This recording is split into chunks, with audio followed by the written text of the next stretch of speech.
Good morning, good evening, good afternoon, wherever you are around the world. We'll be speaking today about context, the missing element in your third-party security program. And I'll talk a bit about a few housekeeping rules. In general, during the webinar itself, you'll be able to actually submit questions, and we'll try to answer them as prompt as possible during the session itself. And even if we don't get to that time-wise, then we'll gladly actually answer offline afterwards. So don't worry about that. Try being as interactive as possible. And we'll try to be answering everything. Besides that, I think we can begin though, right? Okay, sounds good. Great, awesome. So we'll do a really short introduction. I think we'll do each for his own. My name is Demi Benari. I'm one of the co-founders and the CTO of Panarrays. This is basically what we do on a day-to-day basis. So we'd like to share also from our experience, and I'll let Dov introduce himself. Hi, I'm Dov Goldman, Director of Risk and Compliance at Panarrays, and a serial entrepreneur, and I've been in this space for just about 10 years now. So I've seen third-party programs of every size and complexity. And that I can attestate also. He has lots of knowledge. Okay, Hi. so we'll start with the first presentation and actually talk about a tale of three parties. Dov. Just trying to get that. Okay. So You're trying to get that's the a screen, funny yeah. title here, actually, Demi. That reminds me of, in case anybody didn't pick up the reference, Charles Dickens' novel. So But it actually incorporates the real problem of what we're going to talk about today. Because once you actually engage internally in your organization with some kind of program that you actually want to put in place, or at least evaluate your own existing program, you encounter, I would say, like three pillars, okay, of this whole program. There will be always the business owner, probably multiple ones and not only one, that actually wants to engage with other entities of your organization. And sometimes it's, or even like most times, it's somebody that doesn't understand compliance regulations or even like cybersecurity. He has a goal. He has something that he actually needs to achieve, onboard the vendor as soon as possible. Of course, you have yourself, okay? Yourself might be being somebody from the compliance side of it. It might be really vendor risk management, might be somebody from security, okay? And there might be even one person doing all, okay? It really depends on what kind of responsibility you got to actually do in your organization. And your goal must be doing business in a secure manner and kind of like understanding the ecosystem that you're introducing into your company and doing that in a secure manner. And of course, you have the third party, the third pillar, I would call that, the supplier, the third party itself. And basically, also, it's probably multiple ones.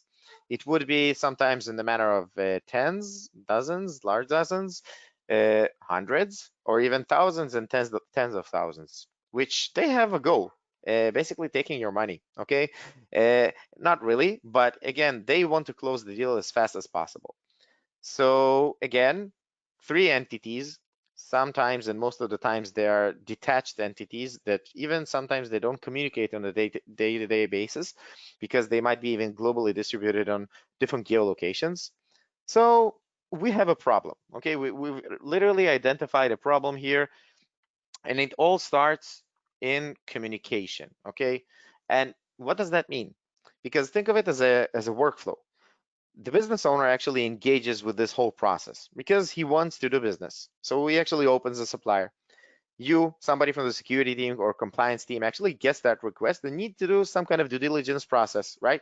So you communicate with a technical manner, okay, or a technical conversation, sending lots of information about security gaps or even like data privacy rules on or other things that right now the supplier end or the third parties end doesn't really understand that language because most of the times this is an account executive doing sales. It might be even somebody from engineering that is not really fully aware of security in general, and he doesn't understand this language. Okay, so right now you're kind of talking in a weird way, even on the context of if it's written and not spoken.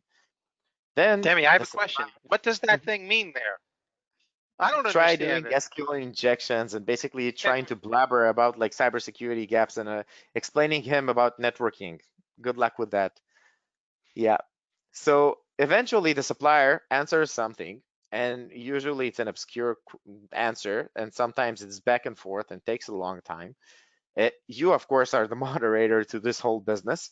You need to communicate and do a lot of heavy lifting of actually evaluating something, returning back an answer, maybe helping him to remediate if you actually have the time and the attention to do that. And let's say this whole process ended, okay?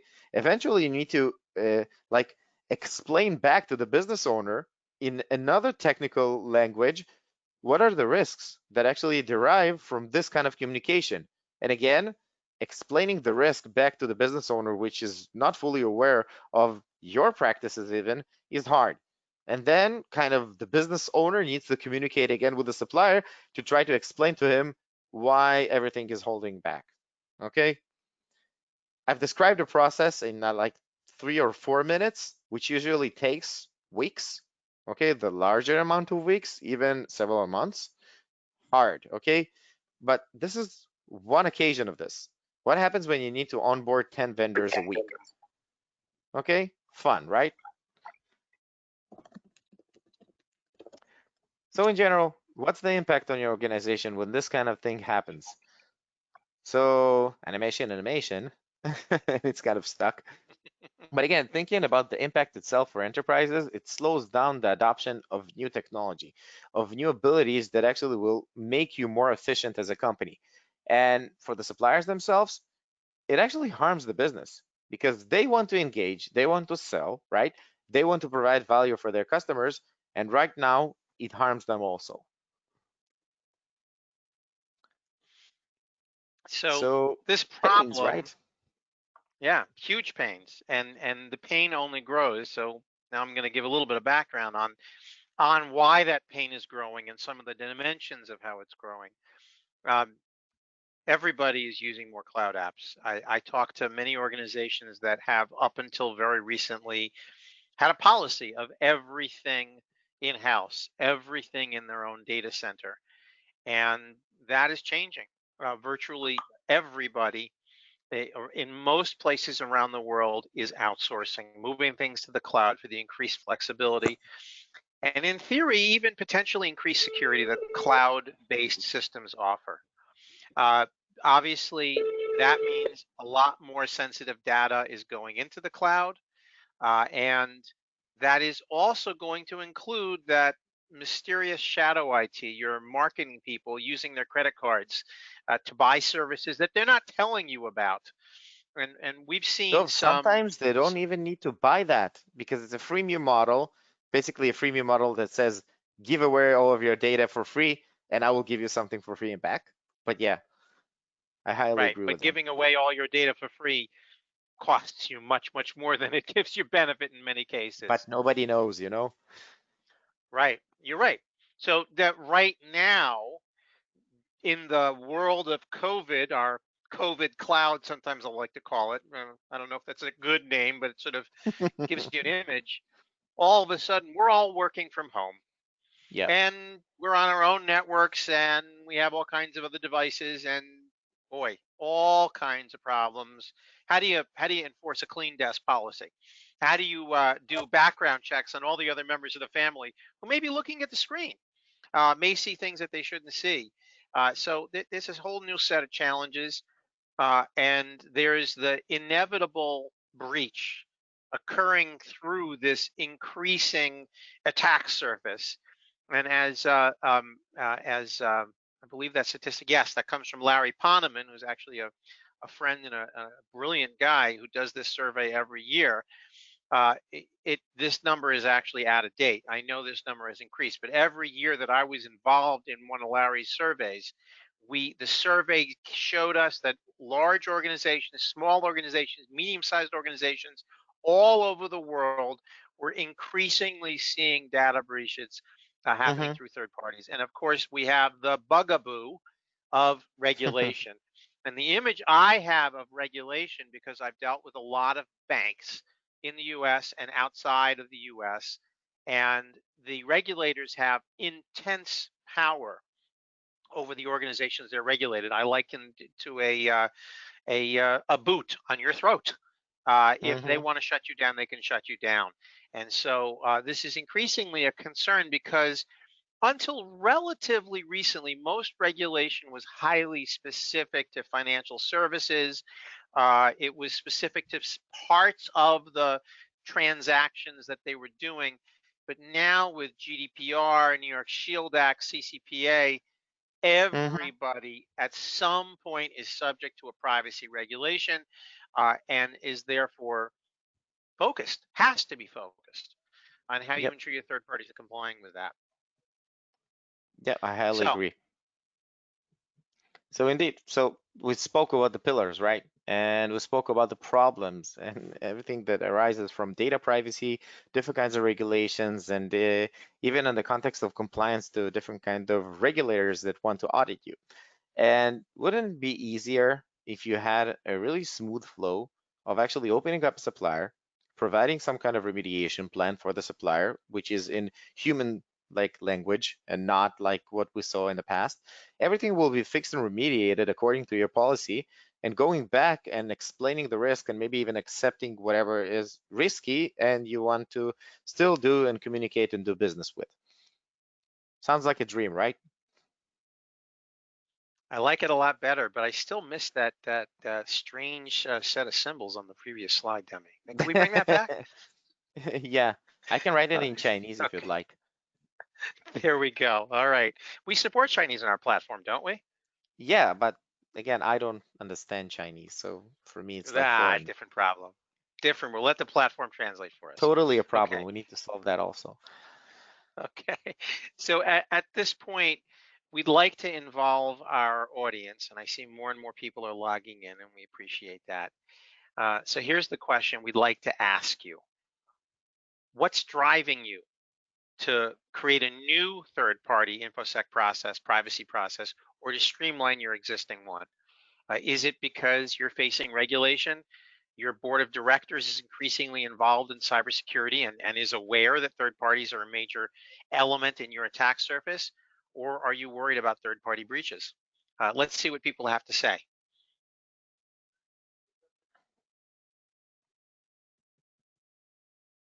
Try to watch the responses as they come in. There we go. Okay, we're getting some answers here. It's a little lopsided. Oh, There we we have go. changed. We Okay, have changed. it's now it's moving. Okay, we have a very specific audience to for today's event, Demi. It seems like But still a broader th sense, yes. yes. Okay, so we'll give it another few seconds, but I'm gonna read out what we're seeing so far. Yeah, Um, the there's a biggest, really large concern I can see. yeah, it's obvious. It's a very significant concern about third-party breaches. You are worried. This audience is worried that their attack surface has grown and is porous. And after that, board of directors. I'm glad to see that. Tone at the top is something we've been talking about in the compliance Yep. space for a long time. And I think it's taken a good 10 years for boards of directors to understand that this is an issue. And only about a sixth of the population here, and it's not a great big sample, so I'm not sure how accurate that is, but I think we can take an idea that people here are really worried about third-party breaches.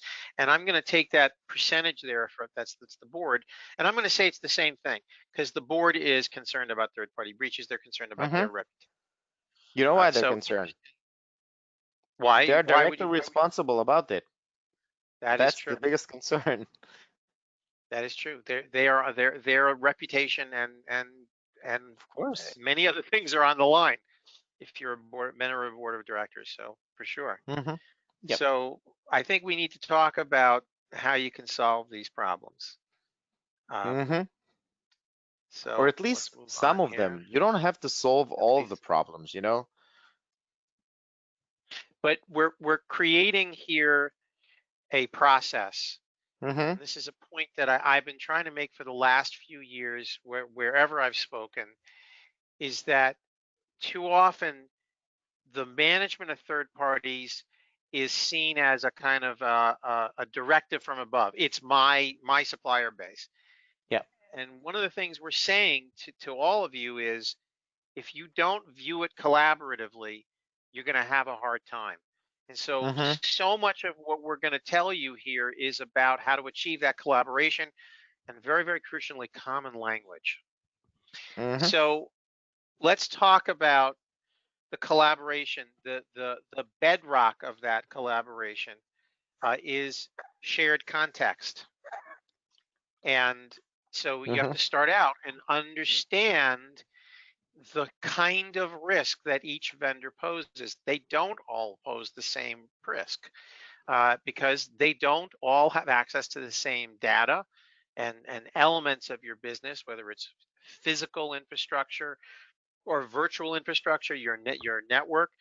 A Mm-hmm. big one here is that a lot of the people who are responsible for these relationships, the business owners, relationship managers, sometimes called business sponsors, they don't understand the risk posed by the third parties they want to bring into the orbit of the extended business ecosystem of the organization.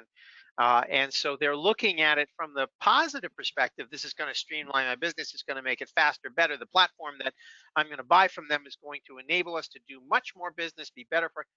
Wait a second, but you're sharing all kinds of risky information or Mm-hmm. bringing somebody in that's going to become critical for your business.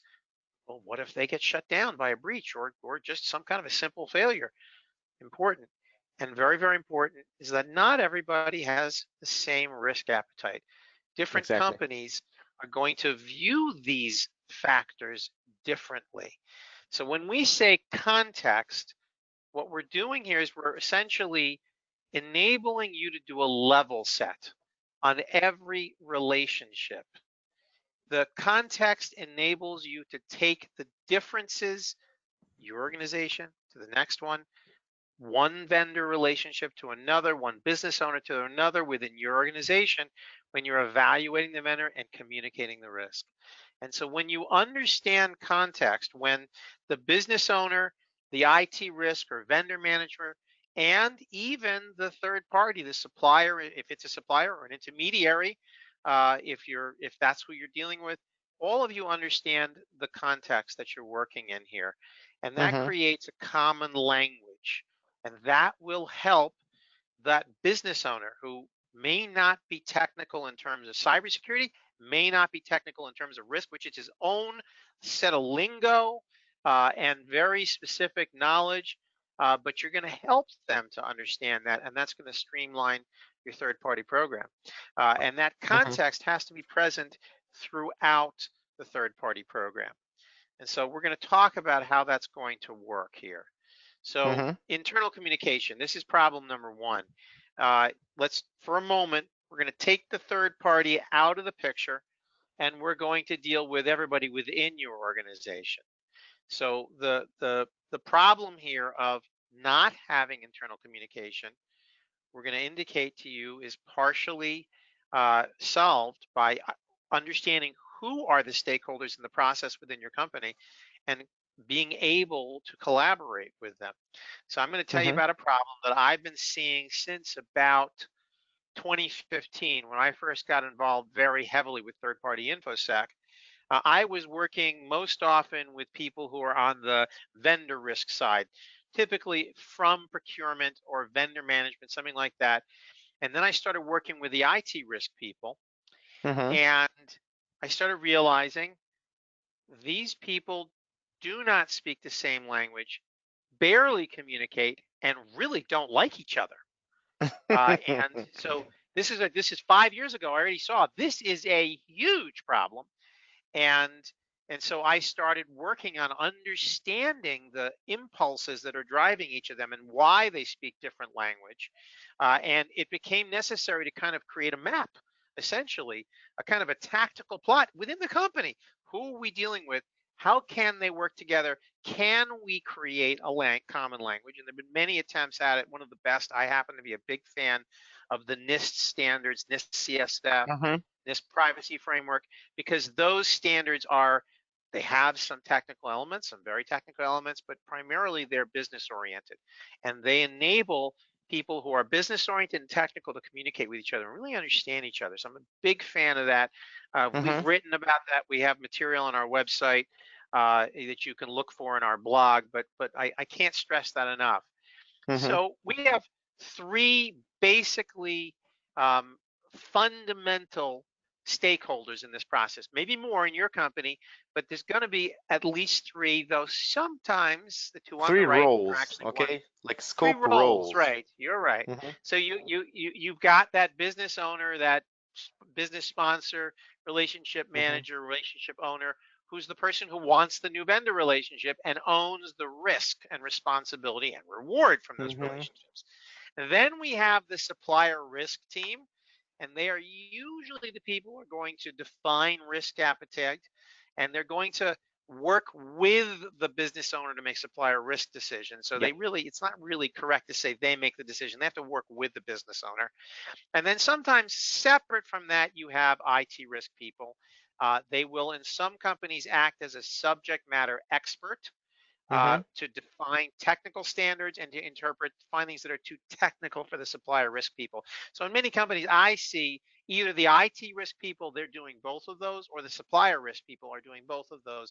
It can be semantic, but in many companies, bigger companies, they are separate. Yep. Now, an important point here is that this panel, if you will, is usually dynamic. It's going to be different people.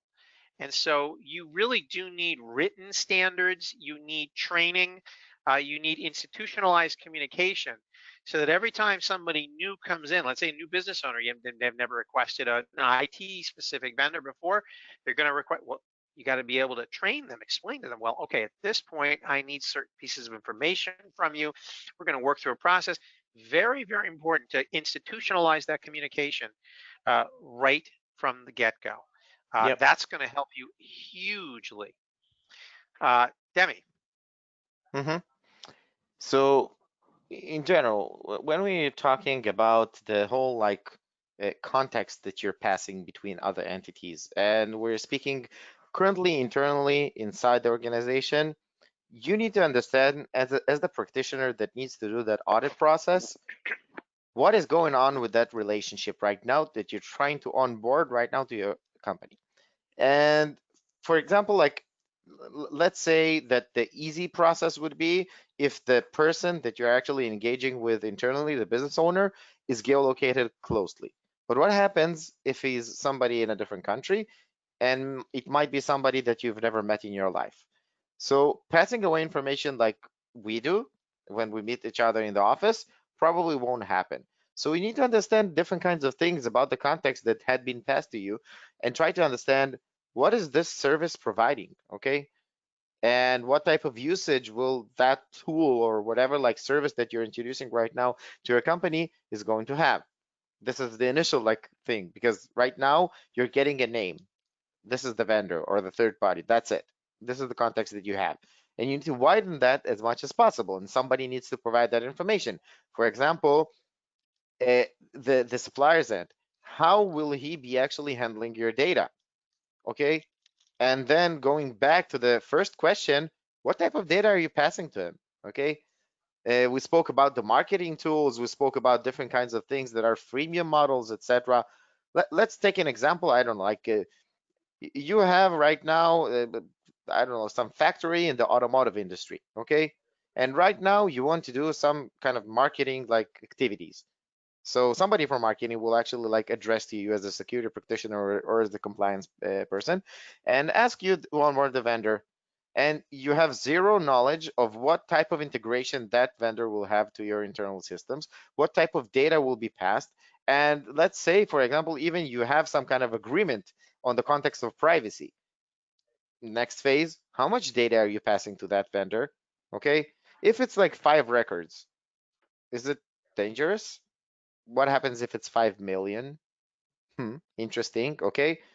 How that data will be used, How will he actually retain that, and for what period of time? Okay, indefinitely, maybe.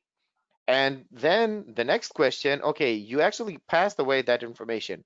How is that data being accessed? Okay, and that like, and I would say the package of the answers to all of these questions should actually yield the criticality of the vendor on the business end. Okay, I think of again, this comes weird to lots of people, but what happens, for example, um, uh, uh, your sales tool, okay? Salesforce. Everybody are using Salesforce. You know what's incorporated there? Your whole pipeline, your whole target list. And what happens if that vendor is not Salesforce and is not securing himself really well, and he's a new startup company, and they don't have all of the security measurements and controls in place, and they get breached, and that data is leaked. Your competitors might have all of your pipeline right now, and they can address all of your market and literally kill your business. And this means nothing in the matter of technology, literally business. So the risk actually should yield from that. Okay. And by that, by all of the answers that I've kind of like supplied right now as the business owner, I can provide you as the practitioner as much context as possible to make a decision, a risk-based decision, according to how the data is flowing, how is it being handled, what type of engagement would you like to do with subcontractors, what kind of arrangements, maybe you want to open up your infrastructure and maybe not, and by that make a really rational decision and not just guess, because most of the times when you don't have enough information, you're literally guessing. Let me add one thing here, Demi, Hmm. that this picture of inherent risk, as the industry calls it, Yep. is going to result in a rating. And most companies are going to have that on a 3 steps, 4 steps, 5 steps. I've never seen more than 5 steps. Yeah, five is the most But elaborate one. it's the most elaborate one. And it's becoming increasingly standard. But the inherent risk for every supplier that can provide that same service for you is the same. It doesn't Mhm. matter if it's company X, Y, or Z. You're not yet at the point where you're considering the effectiveness or strength of their controls. You're thinking about what you are doing that affects the risk in the relationship. I'm sharing data with them. I'm sharing from that automotive manufacturer the plans for my car, the design. Excuse me. And so Bless you. it doesn't matter who I'm doing business with. There are 5 suppliers that could do the same thing for me. Inherent risk is the same for all of them. So when Hmm. you're going through an RFX process, RFP, RFQ, or RFI, and you're looking at 10 companies, you start out what some regulators, like in the United States, the OCC, the Office of the Hmm. Controller of the Currency, calls this the planning phase. What do I want to outsource? What's the risk? You ask all of these questions, and with the questions here, you determine what the level of inherent risk is. And that, as you're going to see, has a lot to do with what you're going to do next in our process. Hmm.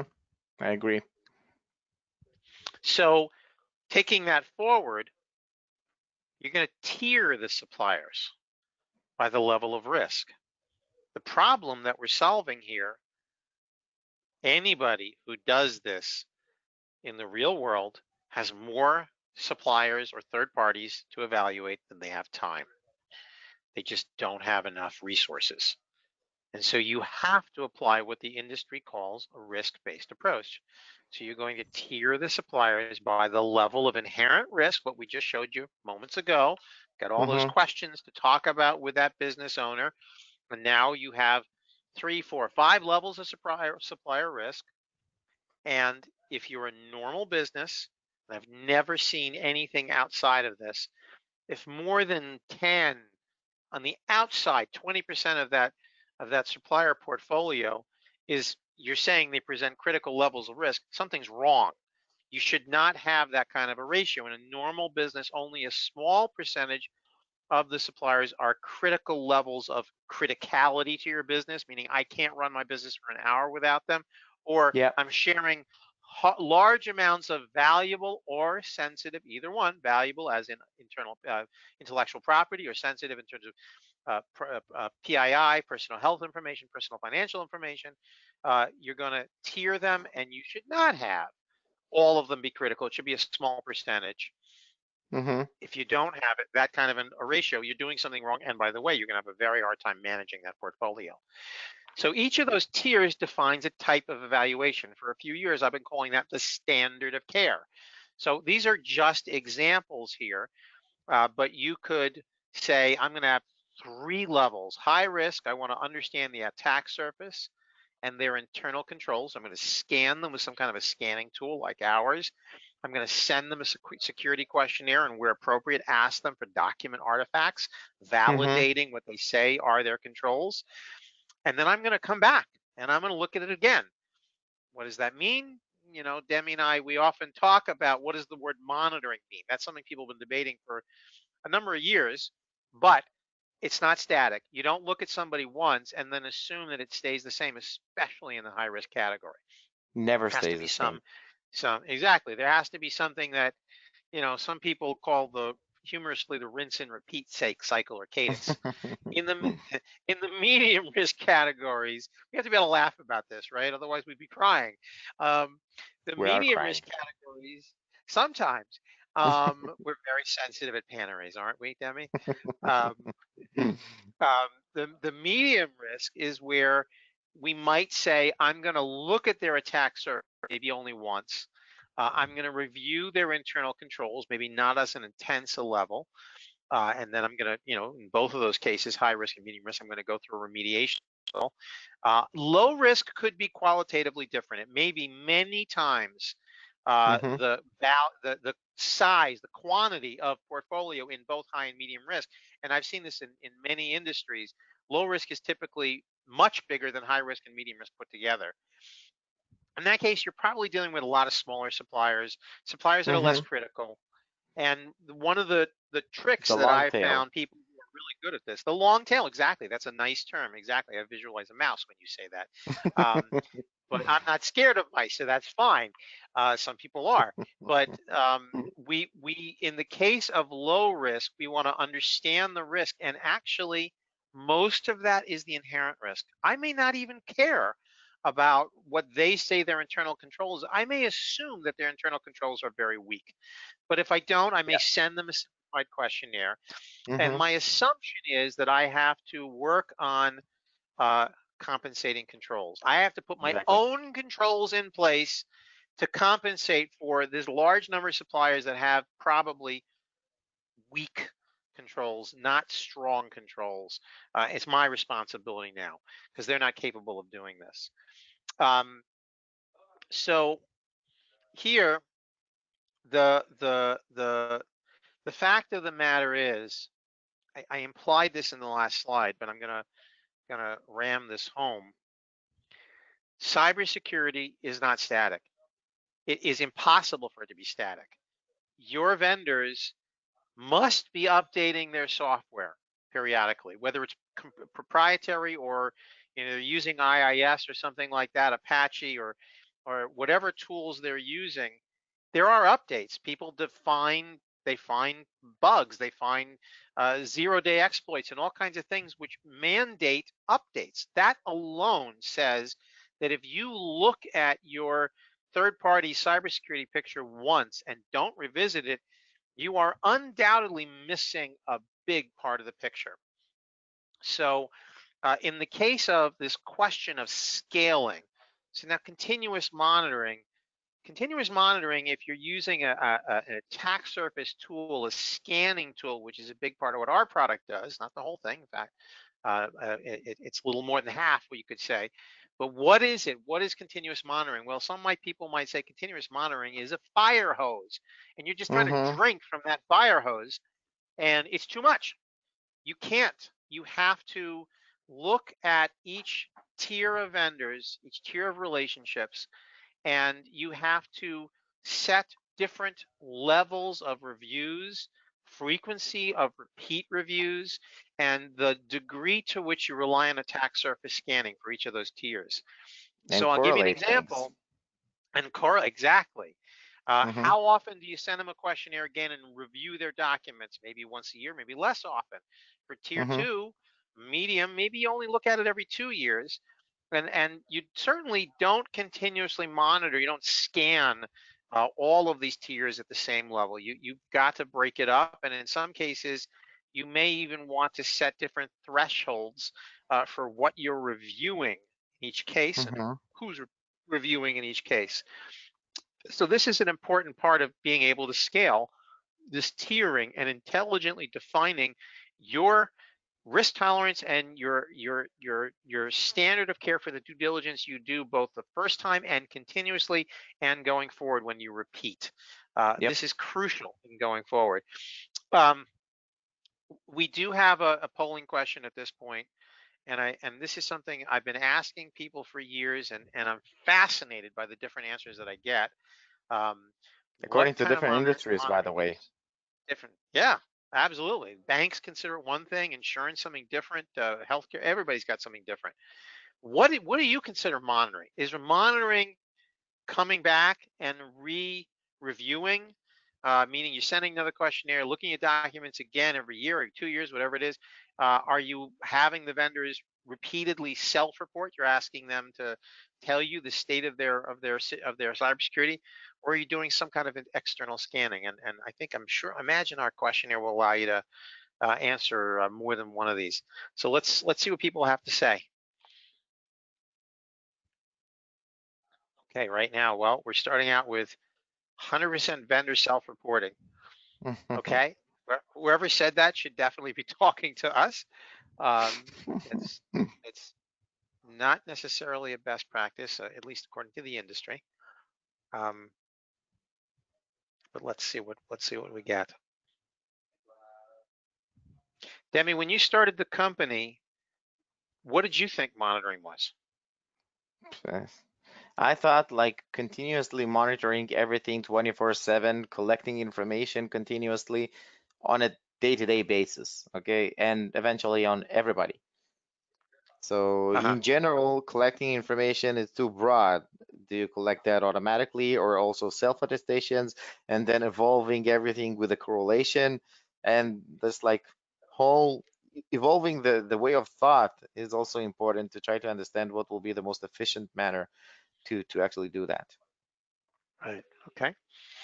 Interestingly enough, our audience is two-thirds relying on repeat reviews, one Mm-hmm. third on vendor self-reporting, and nobody's saying they're using scanning. Very interesting.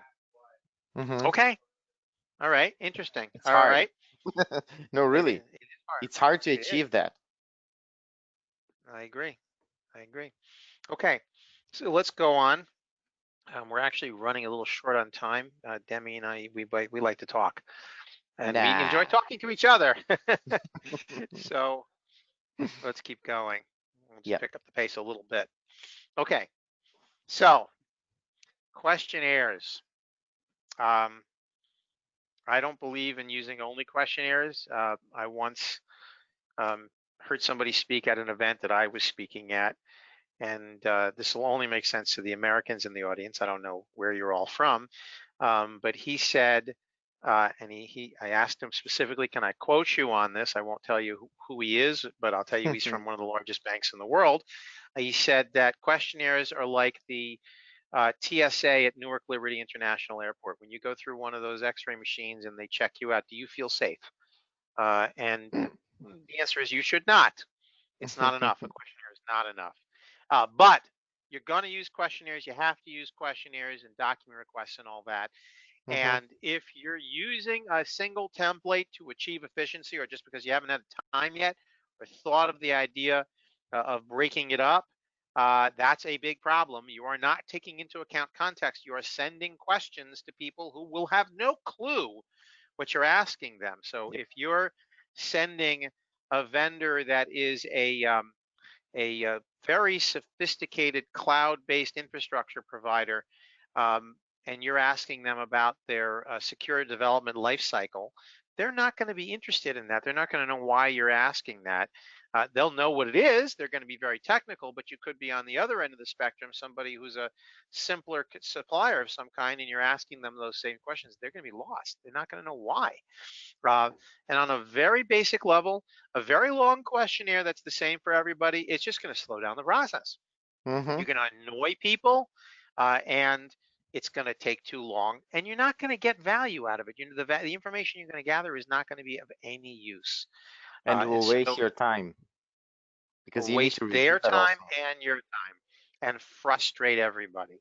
So keep everything in context. Send a right-sized, totally relevant questionnaire, small as possible, and with the questions that are relevant to the business you are Mm-hmm. doing with the Agree. particular company. Demi, Yep. Yeah, and you remember that like gibberish text that we try to pass on between different entities and the pillars that we spoke about? So this is how could I literally forget? that. Okay. So basically, even when you try to understand the security gaps, let's say, assume, okay, that you understood all of the security gaps, and right now you want to communicate that back to the vendor to actually have some kind of remediation plan, okay? This is hard, practically impossible, because a lot of times you don't communicate with a vendor, you communicate with people, correct? And the one that you're engaging with is not the one that probably is going to solve all of the security gaps or even some of the security gaps. So in general, this whole like way of communication, hard, okay? How we actually engage with all of the findings, the security gaps that you find with a vendor. And let's say you found 10,000 findings. Which are the critical ones that you want to address? Because he won't remediate everything, correct? Unless you're like Impossible. you're paying a lot of money or something, because there needs to be some kind of leverage. So basically, you want to pinpoint the relevant issues that are critical to your business, to your context of how you're working with that vendor, and call that relationship. And eventually, you need to do that in a timely manner because literally somebody wants to do business, right? They want to introduce something. So creating a kind of like convenient or pleasant remediation plan for the vendor side and communicating that in a correct manner and providing like relevant timetables, this is something that will smoothen that process and actually make this whole like flow that we've described. It takes weeks and months and do that in days. Okay. That's great. Because I've seen programs in the real world where the average IT risk assessment was taking 90 days or longer. Yeah, that's And you awful. can imagine how annoyed those business owners were. And that was with a very professional IT risk team. We have one last poll here Mm-hmm. relating to what Demi just told you about. How do you share with these findings with your third parties? How are you Yep. communicating with them? And we've given you three different potential answers here. We don't share any of the findings. That's interesting. How do you expect anybody to remediate? But maybe you don't. We email the supplier, or we have some kind of a dedicated risk platform. So let's see what people have to say. Demi, do we ever have 10,000 findings? Does that ever happen on our platform? Is there that many Easy. findings? Think Uh-huh. of it that you have, again, findings are on assets, right? IPs, domains, people, human beings, whatever, something. And think of it that easily a company can have, I don't know, like 1,000 assets. Okay. Can happen, right? A lot of IP addresses, a lot of domains, a lot of subdomains. On each of these assets, literally you can find at least like 3 findings that kind of are in breach of your policy. So without even a lot of effort, 3,000 is a number that comes pops in mind. So Right. let's assume that you're a telco company or something like that. You would have tens of thousands of assets, even maybe hundreds of thousands. Easily you can find lots of The findings. And numbers are by the way, huge. you mentioned the fire hose. Think what kind of fire That's hose you'll get. a fire hose, right? So interestingly, and this is something that I've seen, this is very common. Uh, 3/4 of our audience here says that they communicate via email. That's an interesting. Interesting answer. We'll talk about that. We obviously we are a platform provider. We are going to want you to do this through some kind of a platform. So we'll talk about what that means. If I can find my cursor here, there we go. Okay. So as Demi said, you found problems. Those problems may have been uncovered by an attack surface scan, like our Mm-hmm. platform has, or a answer to a question that you just don't like. Like for example, they'll say that they share your data with their own third parties, and that should be a red flag to you right away. So there has to be some kind of a two-way communication about this.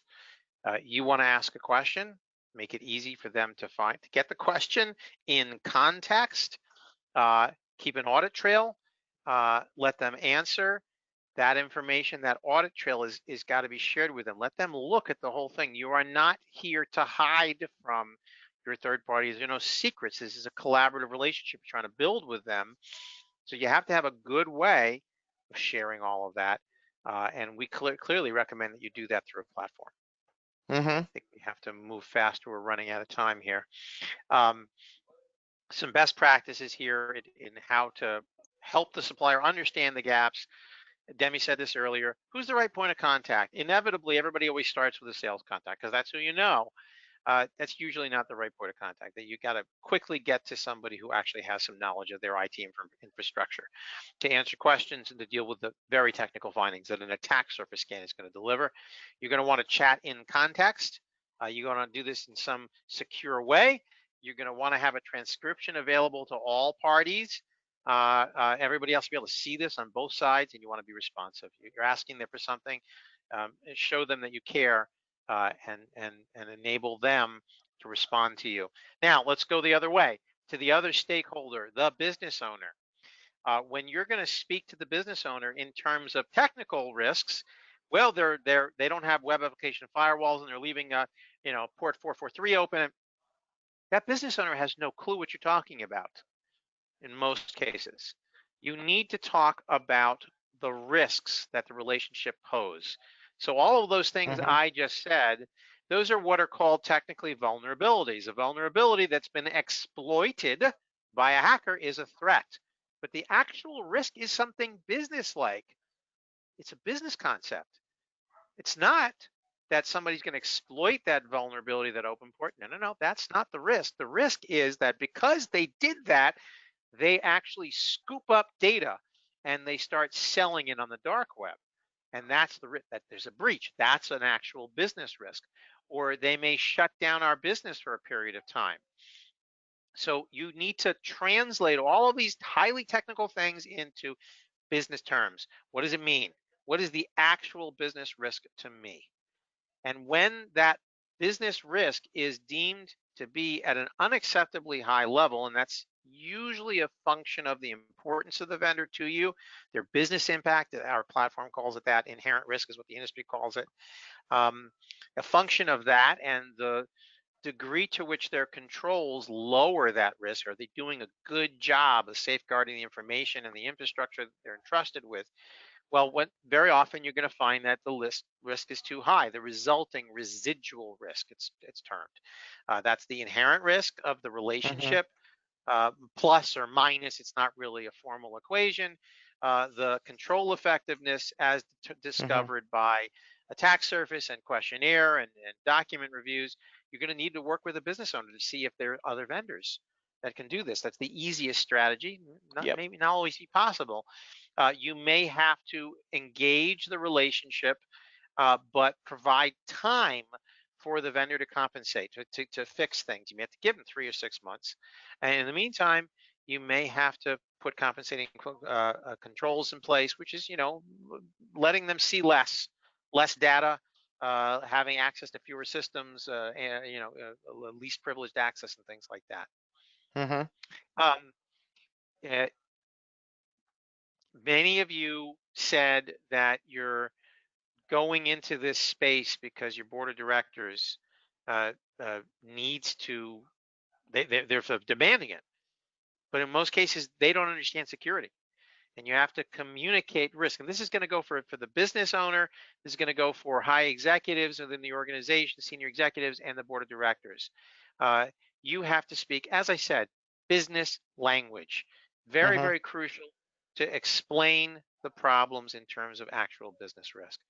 I'm going to keep moving them because we are really running out of time here. Mm-hmm. Um, so to summarize here, this concept of context, I wanted this slide to have like an image of a foundation and a house built on top of it. We couldn't come up with a nice way to do that.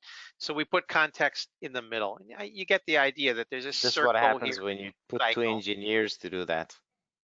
This is very true, exactly. So here you have this whole process, but context informs every step.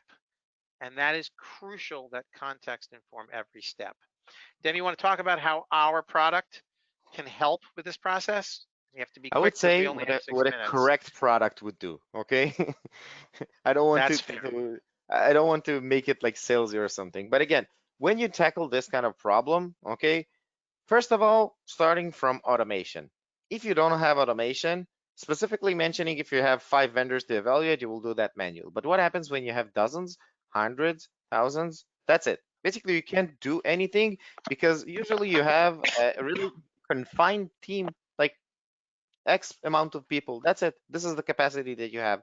So you need to automate that whole process. But we spoken about different aspects, how you can actually evaluate the posture of any company. So combining the outside in, meaning the hacker view, the continuous monitoring, continuous scanning. And when I'm saying scanning, I'm not saying something malicious. Basically, doing the discovery phase and reconnaissance of trying to understand the external footprint is important. Okay. And again, because things are over changing always, you need to create that on a certain cadence. I'm not saying do that like every 5 minutes, because this also doesn't make sense in the matter of like resources that you will invest. But according to the criticality, you'll need to tune that. And of course, you can't know everything from the outside. So you need to understand also the internal policies, right? Because you need to adhere to some kind of internal policy, and your aggregate vendors need to do that also. If you're looking on the regulatory part of it, and even if you're looking on the logical part of it, okay? Because this makes sense. And once you actually combine your internal policies with understanding with the questionnaires, you can get more context out of it and try to understand that according to the relationship. So you analyzed everything, okay? You engaged with the other entity because we said clearly you need communication. You need to communicate the context itself. You want to remediate things and maybe add more compensating controls like you've actually described really in an elaborate manner. I don't know like how to explain that better. And then eventually you need to approve, reject, or even like contingent to approve the vendor. Because right now you said up until a certain point in time, maybe you will accept the risk of something, of some kind of access, and then you might actually reject or approve again on a certain cadence, correct? And again, we mentioned everything is changing always.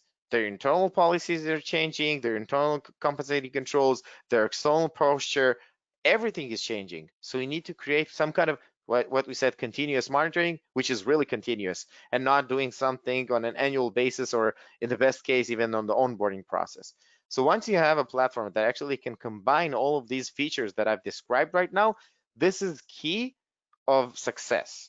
Okay, I'm not saying that you will be able to cover everything because maybe you don't have even that attention to cover everything, but at least you will be uh, that more closer to the, I don't know, like the right road, I would say, okay? Even if it's a bit The yellow crooked. brick road. Yeah, So I'm going to subtly hint that the Panorace platform does all of this very, very elegantly I don't while know what you're maintaining talking about. collaboration on context. No, of course not. We just designed it, but we do all of that. Yep. We have a couple of minutes left for questions. I want to see if anybody's got anything to ask here, and please Um, Let me choose. chat. Uh, okay. I'll ask. Um, What's the value to me to showing my supplier what our attack surface tool discovered about them? I would say right away, you're showing them your partner. There's value Hmm. to them. and seeing their own attack surface. And And then think of it that you're communicating with the same language because you're seeing the same picture and you're not sending Excel spreadsheet with gaps, which mean that's nothing context usually. and collaboration. Yeah, okay. Let's Yep. see, any other questions, Demi? There are a few. I'm just trying to filter the shorter ones because we don't have much time. Um, That's true. I would say, mm, Yeah, let okay, me where do ask you this. I see have the one privacy question. Okay. assessment? Okay, so the Okay. privacy assessment role fit into the process. So I can answer that very quickly. Sure. Um, Privacy and InfoSec are in a lot of ways sisters. The underlying framework for all of this is something that's been defined for years called CIA, confidentiality, integrity, and availability. And privacy is very much a part of that. If you have confidentiality, you have privacy. Mm-hmm. And in many of the modern regulations, integrity is also there because you have the data subject rights to look at their data. So that is also about integrity. But these things really are partners here. And I believe, and I've been doing this for years, that there are good ways to combine privacy and information security assessments into a single questionnaire and document review process. And certainly the attack surface type of monitoring helps because in an organization that isn't leaky, their defenses are strong, they're not as likely to be breached. So I Mm-hmm. think it's very, very clear that they fit together and should be an organic part of one single process. The one thing I would say is that in an organization that has a very significant privacy responsibility, they're subject to GDPR, New York Shield Act, South African POPIA, or CCPA, there's going to be legal people involved in the definition of your standards. Excuse me. And so that's where it's going to break off, and that you're going to have different people are going to weigh into how that questionnaire and process is built. So I Makes sense. think we're out of time, Demi. Yeah. It's always We fun have to chat with you and the around audience together. 7 more questions that I think we'll answer offline. But yeah, thank you very much for everyone to join and actually listen to us talk for an hour. I enjoy doing that. I know that Dov does also. But if you have any other questions, Dov, I think you can like hop to the next slide. Uh, right? There is yeah. These are our email addresses. Really feel free to reach out, ask questions. We would like to help even like do some kind of brainstorming with you guys to help you implement the process, because the most important thing, we've kind of like highlighted all of the problems that might occur and pop up while you're implementing the process. And we would like to help from our experience because we've done that like too many times. So And it's thank you for fun, joining. fun to solve Yeah, problems. it is fun. We don't like wake up to that every day because it's not fun. But yeah, thank you, and Thanks, really feel everybody. free to reach out. Ciao, ciao. Stay safe.